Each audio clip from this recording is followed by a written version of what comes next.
आज संजय राऊतांनी एक मोठं राजकीय वक्तव्य केलंय। मुख्यमंत्र्यांच्या चेहऱ्याशिवाय निवडणुकीला सामोरं जाणार असं महाविकास आघाडीचं खरं तर ठरलं होतं, पण त्याआधीच राऊतांनी मुख्यमंत्री पदाचा चेहरा घोषित करून टाकलाय। राऊतांच्या या अनपेक्षित डावानं काँग्रेस आणि राष्ट्रवादी मात्र सावध झालेत। पाहूयात महाविकास आघाडीमधलं हे नाट्य। विधानसभा निवडणुकीच्या तोंडावर महाविकास आघाडीमध्ये वाद सुरू झालाय। वाद आहे कोण होणार मुख्यमंत्री याचा।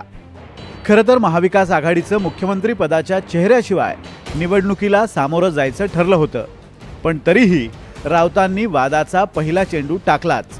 या महाराष्ट्रानं महाविकास आघाडीचे मुख्यमंत्री म्हणून उद्धव ठाकरे साहेबांचं काम पाहिलं। लोकसभेतलं मतदान अनेक घटकांचं हे माननीय उद्धव ठाकरे यांच्याकडे पाहून सुद्धा झालेलं आहे। राऊत बोलले आणि महाविकास आघाडीचे नेते सावध झाले। मुख्यमंत्री पदाचं आत्ताच कशाला, बसू, बघू, बोलू आणि ठरवू असं म्हणत महाविकास आघाडीच्या नेत्यांनी राऊतांनी टाकलेला चेंडू अलगट टोलावलाय। मीडियातून नेतृत्व स्वीकारायचं नसतं, चर्चा करून बसून चर्चा करायची असते। आमची एकत्रित बैठकच झालेली नाही, त्यामुळे इतकी घाई का?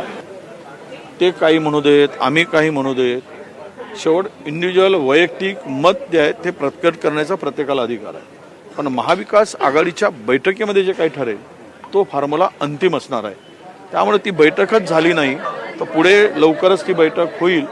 जागा वाटपाचा प्रश्न आहे आणि फेस असेल की नाही त्याच्यावरही चर्चा कदाचित करण्याचा विषय आला तर तेही करू।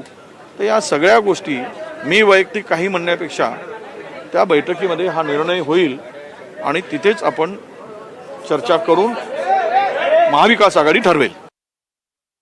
मला असं वाटतं अजून तो विषय सध्याच्या घडीला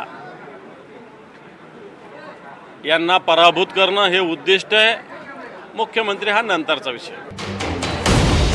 मुख्यमंत्री पदाची जोरदार चर्चा सुरू झालेली असतानाच थेट उद्धव ठाकरेंनाच प्रश्न विचारला, तुम्ही मुख्यमंत्री होणार का? आमचा महाविकास आघाडीचा चेहरा योग्य वेळेला आम्ही आणू आणि आमच्या महाविकास आघाडीचा चेहरा माझा महाराष्ट्र आहे। वर्धापन दिनाच्या भाषणात बोललो, वाजवले ना 12 आता जाऊ द्या ना घरी। तर आता त्यांच्याकडनं अपयशाचा धनी कोण हा चेहरा पहिला नक्की होऊ द्या। आमचा मुख्यमंत्री पदाचा चेहरा आम्ही करू द्या। लोकसभा निवडणुकीदरम्यान ठाकरेंनी परस्पर 2 उमेदवार जाहीर केल्यानं महाविकास आघाडीमध्ये नाराजी होती। लोकसभेचे निकाल लागले, महाविकास आघाडीनं महायुतीवर मात केली। यशाच्या आनंदात सांगली प्रकरणाची नाराजी संपून गेली। आता मात्र ठाकरेंच्या शिवसेनेनं थेट मुख्यमंत्री पदाचा उमेदवार जाहीर केलाय। लोकसभेच्या निकालात तीनही पक्ष आपापल्या स्ट्राईक रेटवर समाधानी आहेत। त्यामुळे महाराष्ट्राच्या लढाईत कौन बनेगा मुख्यमंत्री या प्रश्नाचं उत्तर शोधणं एवढं सोपं नाही आहे। Bureau report, NDTV Marathi, Mumbai.